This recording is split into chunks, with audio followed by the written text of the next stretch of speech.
One welcome to today's trading. ഇന്ന് ജനുവരി 21 ഇന്നത്തെ 2 ട്രേഡും കഴിഞ്ഞു. ഫസ്റ്റ് ട്രേഡ് എസ് എൽ ആയിരുന്നു, സെക്കൻഡ് ട്രേഡ് പ്രോഫിറ്റ് അടിച്ചു. ഫസ്റ്റ് ട്രേഡ് ഏകദേശം ഈ റേഞ്ചിൽ നിന്ന് ഞാൻ എടുത്തത്, പക്ഷേ അത് എൻട്രി ഈ ക്യാൻഡിൽ ഫിനിഷിന് ശേഷം എടുത്തു, ഈ ഗ്രീൻ ക്യാൻഡിൽ. പക്ഷേ എൻട്രിക്ക് ശേഷം ഇവിടെ തിരിച്ചു വന്നു.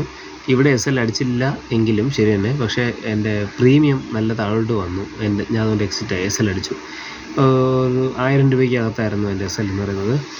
അത് കഴിഞ്ഞിട്ട് വീണ്ടും ഒരു സെക്കൻഡ് എൻട്രി ഈ ക്യാൻഡിൽ ഫിനിഷിന് ശേഷം ഞാൻ എടുത്തു, വീണ്ടും അപ്സൈഡ് തന്നെ.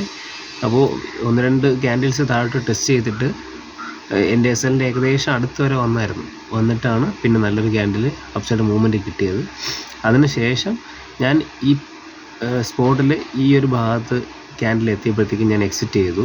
അപ്പോൾ പ്രീമിയത്തിൽ എനിക്ക് 50 പോയിൻ്റ് കിട്ടിയിട്ടുള്ളൂ. പക്ഷേ അതിനുശേഷം ഞാൻ എക്സിറ്റ് ചെയ്ത് കഴിഞ്ഞിട്ട് ഇവിടെ ഒന്ന് ചെറിയൊരു സ്ലോ ആയതുകൊണ്ട് എക്സിറ്റ് ചെയ്ത് കഴിഞ്ഞിട്ട് തന്നെ ഷാർപ്പായിട്ട് വീണ്ടും അപ്പ് ചെയ്തു.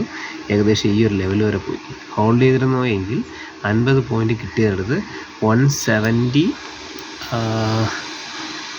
പോയിൻ്റ് വരെ മാക്സിമം മൂവ് ചെയ്തു. അറ്റ്ലീസ്റ്റ് 170-150 പോയിൻറ്റ്സ് നമുക്ക് നിഫ്റ്റിയിൽ ക്യാപ്ചർ ചെയ്യാൻ പറ്റിയെന്നെ. പക്ഷേ സഡൻ സ്പൈക്ക് കാരണം ഞാൻ ഈ ഒരു ലെവലിൽ, കാരണം ഇവിടെ ചിലപ്പം കണ്ടിന്യൂസ് ഒരു ലോ ക്രിയേറ്റ് ചെയ്ത് രാവിലെ മൂവ് ചെയ്യുന്നത് കൊണ്ട് ഈ ഒരു ഭാഗത്തൊക്കെ ചിലപ്പോൾ വീണ്ടും റിയാക്ഷൻ താഴോട്ട് വരാമെന്നുള്ള എക്സ്പെക്റ്റേഷനിലാണ് ഞാൻ ഇവിടെ വന്ന് സ്ലോ ആയപ്പോൾ എക്സിറ്റ് ആയത്.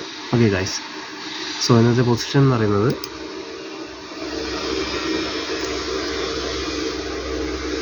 2850. Thank you.